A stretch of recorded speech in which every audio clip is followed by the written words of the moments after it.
Today's topic is how to save money to buy a house. Very important. So before we get started, I just want to say that this is brought to you by our non-for-profit program, Center for Home Ownership and Community Enterprise. And our mission is to improve our community by teaching you about real estate, mortgage finance, and how to own a business and grow your business, and to provide you with the information and resources that you can use right now, practical items that you can use to get started owning your own home, and these things you can implement now to achieve your goals.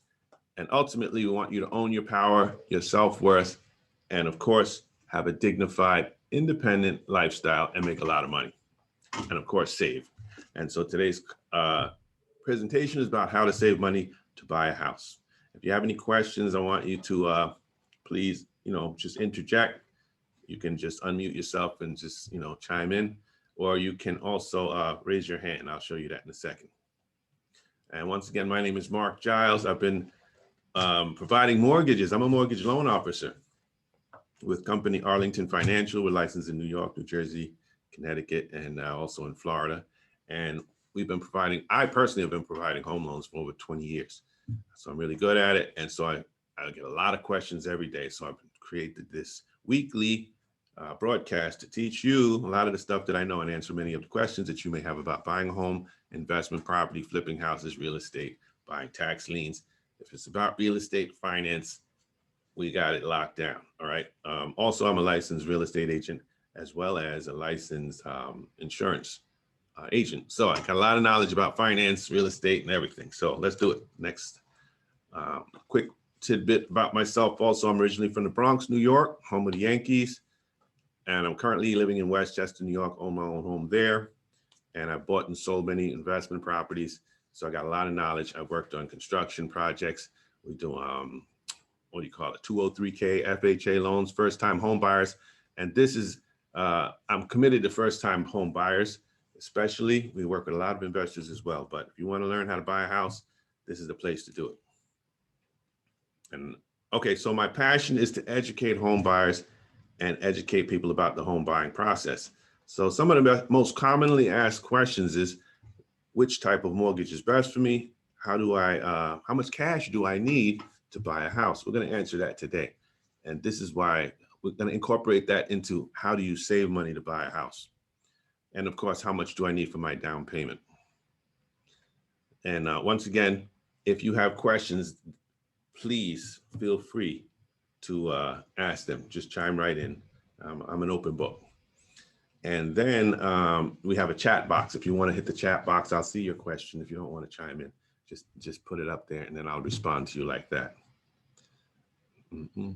Okay, things to think about. So let's get into it. Let's just dive right in. So if you're looking to buy a house, a multifamily, single family property, then what you would want to do is you want to know what kind of mortgage is best for you, because by knowing what kind of mortgage is best for you, you'll know how much money you have to raise. And the first thing you want to do is you want to figure out, how much money do I need? And there it is. How much cash will I need to buy my house? So when you're thinking about buying a house, you need to know where the house is located, what kind of house, just a general idea. All right. So this is where you want to start dreaming and coming up with your wish list. And I think a lot of us stop dreaming because we look in our bank account and say, I don't have any money. Who am I to wish to own that? So I want you to put that notion aside, and I want you to allow yourself to begin dreaming of your dreams and start thinking about what you really want, because there's no limit. It's all accessible for you. Homes are being sold and they're being bought.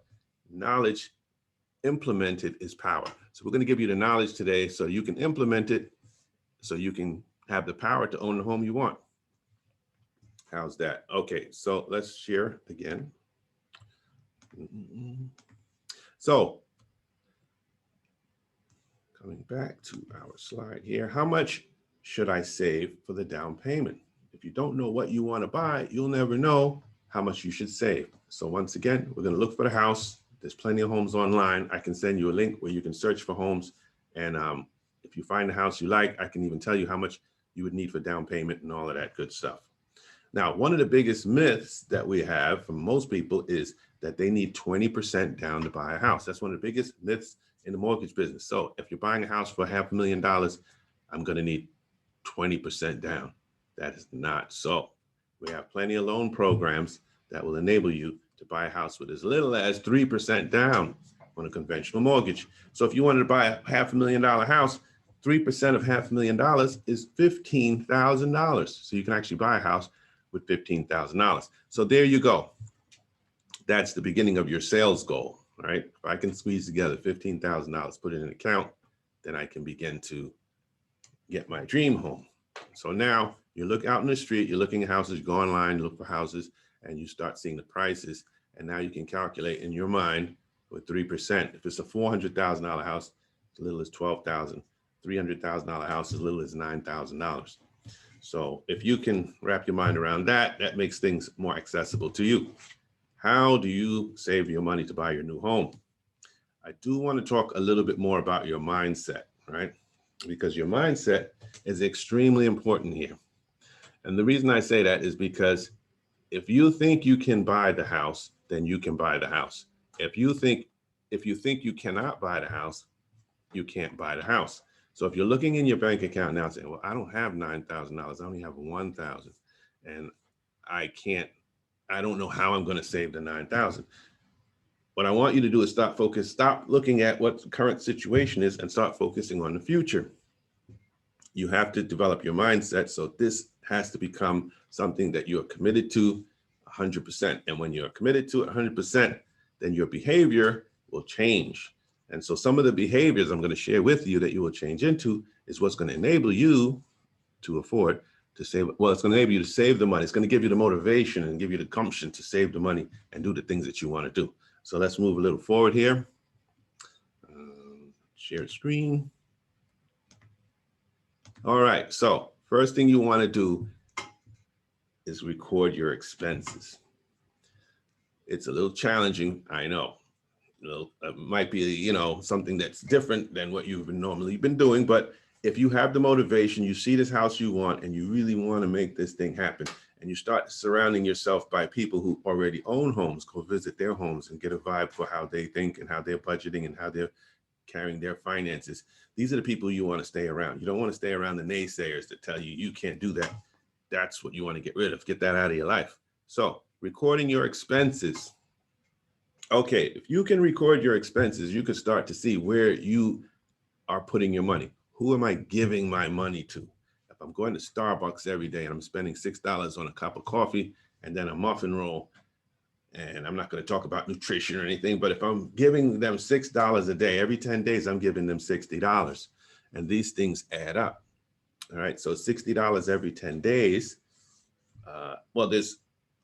Bottom line is, watch who you're giving your money to. That's the key. Add it up and look at what you're giving them on an annual basis, right? So if you're giving these guys, all right, I'm going to add it up. Let's say you're spending 7 days a week, 7 times 5. Let's say 7 times 5 is 35 times 52.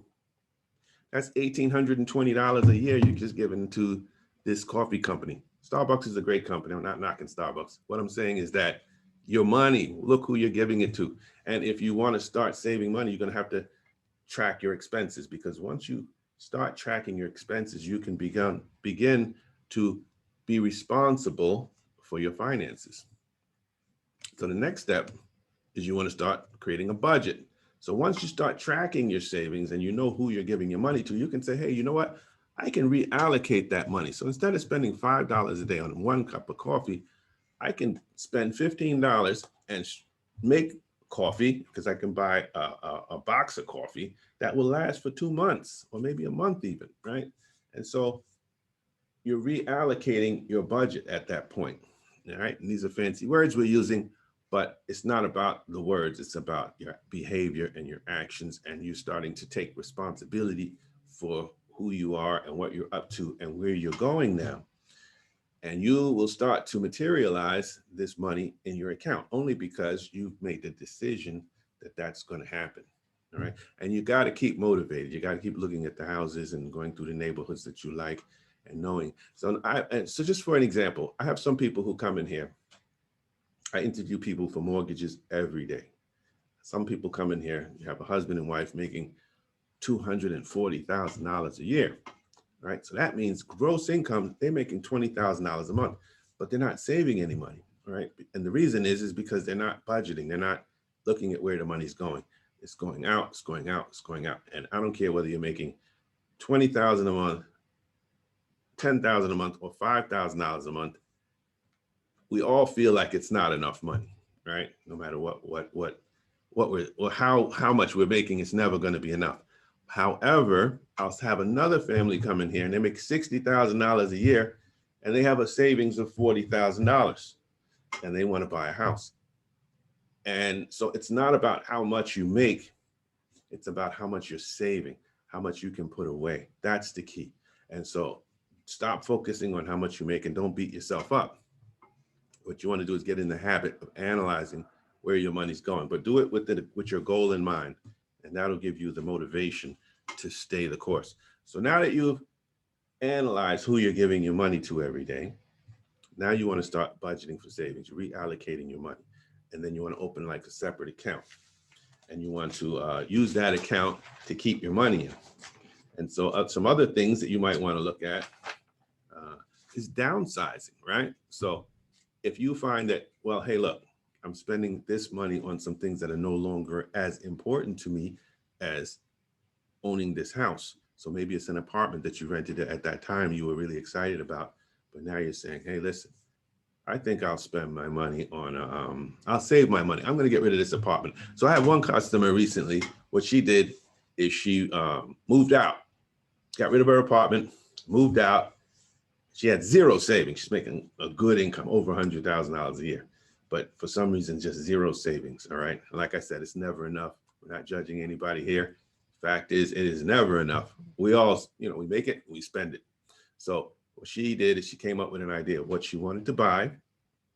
She moved into her sister's apartment, moved out of her apartment, and she was able to take every paycheck she made. And it wasn't easy, it wasn't fun, because I was talking with her through the process.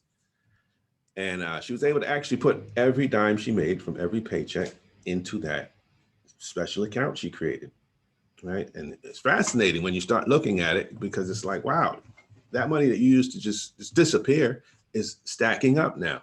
And sure enough, she went to contract, found a house, and she was able to take that money, use it for the down payment, the closing costs. And she was so creative that she even got the seller to kick in some money to help her buy the house. And she was able to get a gift from here and there from friends or family members. And she got her house. Fascinating, right? So, I mean, I watched this, fascinating to me, because I sat there and watched it over about maybe a 6-month period. And she did get her condominium. So real proud of that. So I sit here watching these things all the time. So I'm telling you, this is real stuff. So you can find other ways to cut your expenses, right? So like we said, downsizing is one. Maybe you take this vacation every year, spending $5,000 on that. Maybe you skip it for a year, right? We're gonna live a long time. So 1 year not going on a $5,000 vacation, you can skip that. Even if it's a $3,000, every penny counts. But if you're watching it, you can reallocate it because you're in charge. Another big one is chopping down your debt. I always recommend, well, the debt is very important to cut down, because if you analyze your debt, you're going to find that a lot of the credit card payments, if you really dig into it, look at your statement, the majority of your payment is not going to lower the amount you owe. It's just interest. So you're literally just giving these credit card companies a chunk of money every payment. And what I would advise you to do is look at your credit card statement and look at how much is going to the interest and how much is going to reduce the principal. And I would encourage you to use that as motivation, once again, to get rid of that debt.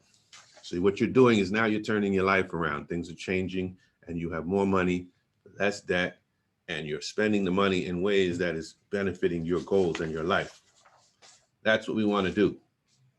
Another thing you can do, if you're courageous, you can go to your boss and ask for a raise. Why not? Get some more money. You can say, hey, look, I've been working, and I've noticed that I work with a lot of customers, and sometimes we work with a bunch of customers from a similar company or similar profession. And it's interesting to note that one person doing the same job for a similar amount of time is making $10,000 more a year than another person doing the same job. It's none of my business. I never get into anybody's, that's not what I talk about with my clients. However, I see these things. So I'm saying to you, there probably might be an opportunity for a raise from your employer. All right. And if you have a good employer, maybe you can set up an employee savings plan. Another thing is a lot of us are not contributing to our 401k. Some of us are, some of us are not. But that is another form of savings that you might not realize that you've already saved this money. And if you talk to your 401k planner at your job, you can sometimes ask them, can I use this money as a down payment to buy a house? And many times they'll say yes. So sometimes you've already saved this money and don't even realize it. And if you're not, I highly recommend you do. Okay, so what other? Oh yes, another one is employment options. You might be able to get a different job. You tell your boss, hey, look, I'm going to go over here and work because they're going to pay me more. And sometimes either he'll pay you more or maybe he'll just let you go and you can make more down the road. But once you are focused on your goal and you know what you want, you're highly more likely to get it than if you have no goal and you're not focused. And these are the ways you get focused. Then, of course, there's the side hustle. There's always a side hustle. So you can Uber it, but the side hustle will work if you are focused on your expenses. You know what your expenses are, you're reallocating your funds. And so this side hustle money is not going to buy a new pair of shoes or a new cell phone, an upgrade. It's going to go in your savings account and it's stacking up. You're going to watch it stack up. And I've seen people do it. You'll be amazed what you can do in 6 months if you put your mind to it. And then another thing is you can automate your savings account. If you automate it, then the money just goes right in your savings. And at that point, you are making more money. Well, you're not making more money, but you're seeing more money accumulate in your savings, and it's exciting. All right, so the next one, you might want to, I think that's it for now. Yeah, so I've got plenty of ideas here. If you have any ideas, I'd love if you chime in and share it with us because everybody needs to learn and grow. We're all here to help each other. But it's up to you to decide on your priorities of what you want. And if it's a house, then once you start analyzing your expenses and then reallocating it through a budget, then you will start to see these things come to fruition. And once again, we said pick the right tools. Those are the different kind of bank account, retirement account, things like that. Because once you get into this habit, you can go beyond buying a house. You can go to your retirement savings and say, hey, I want to retire. I want to buy another house. I want to, whatever it is you want. I want to buy an investment property because now I want income to start coming in. And you got in the habit of analyzing and allocating your funds responsibly. These things are almost inevitable. They will inevitably come to pass. All right. So I've done it personally and it works. So make your savings automatic. It's a habit. It's a lifestyle. It's a part of your life. And this is what you want to do because you will achieve your goal and you'll see your savings grow and you will own the home. And I personally will work with you closely until you get the keys to your new home as a loan officer. And we have houses. If you text me or email me, I will send you the link so you can look at houses. And then as you're starting to see the houses you like, I can give you an idea of how much the down payment requirement is, how much you need for your closing costs. That's another thing we didn't talk about here, but you will need closing costs if you are buying a house. So I give you an exact number that you can start utilizing to save money, to set your goal for saving money to buy your house. I think that's it for today. So let's just recap real quick. Record your expenses, budget your savings, find new ways that you can cut your spending. But cutting the spending is how you reallocate. Then you want to set your savings goal. And underneath all of this is you want to start getting away from people who are naysayers, people who are not there to support you. Those are the people who you can't do that. Why don't you just keep renting for a few more years? Or, oh, you have too much debt. Or another thing that people will do is if you had an issue in the past with your credit, you're thinking that's going to last a lifetime. let me tell you, credit is just a snapshot in time. Your credit scores will go up over time if you're paying your bills on time. I've had tons of people walk in here saying, oh, Mr. Giles, my credit is terrible. You know, I apologize. Even you shouldn't even run it because I know my credit. Then we run the credit. It's excellent credit. That was 5 years ago, lady, you know, or ma'am, or sir. That was almost 10 years ago you filed bankruptcy. That's history. So you foreclosed on a house 8 years ago, you know, that's old stuff. We're going to deal with today. And when we're planning, we start today and we grow from today, right? We're not looking back in the past. So no matter what your credit looks like right now, no matter how much you have in the bank, it's all temporary and we're starting from today.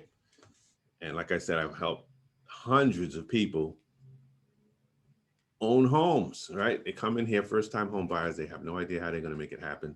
And we work closely with them, hold their hand, educate. And so I'm doing these courses every week in order to share what you need to know, the things you need to know in order to get what you want through real estate or business. And so we'll be putting these videos in we have a membership site. So I'll send you a link to the membership site right now. It's a free membership and we're putting all the videos there so you can look at them one by one. And also we have a tool. We have a savings tool that I will share with you. We'll email that to you as well. It's a form that you can use to track your expenses and start your budgeting, just to give you a jump start. All right. And there's plenty of places and things that you can use to start tracking. And also you should monitor your credit score.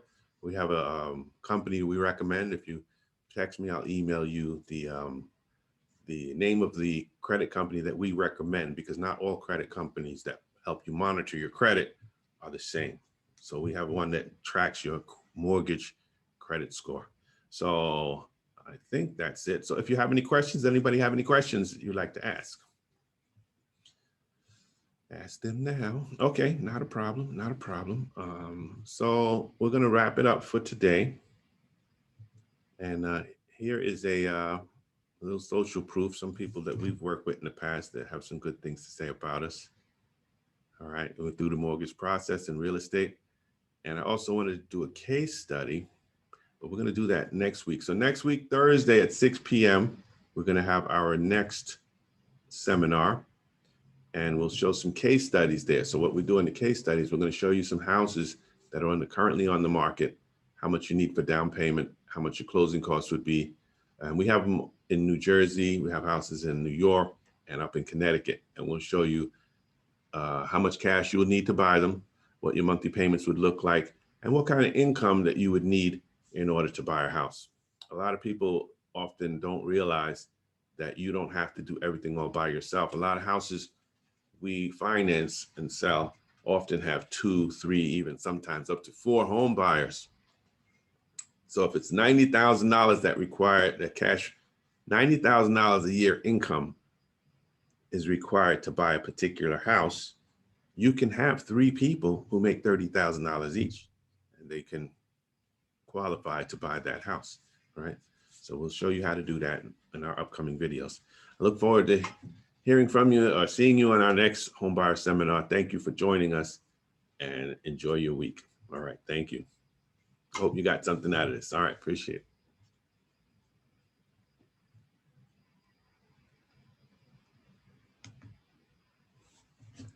Lisa Marshall.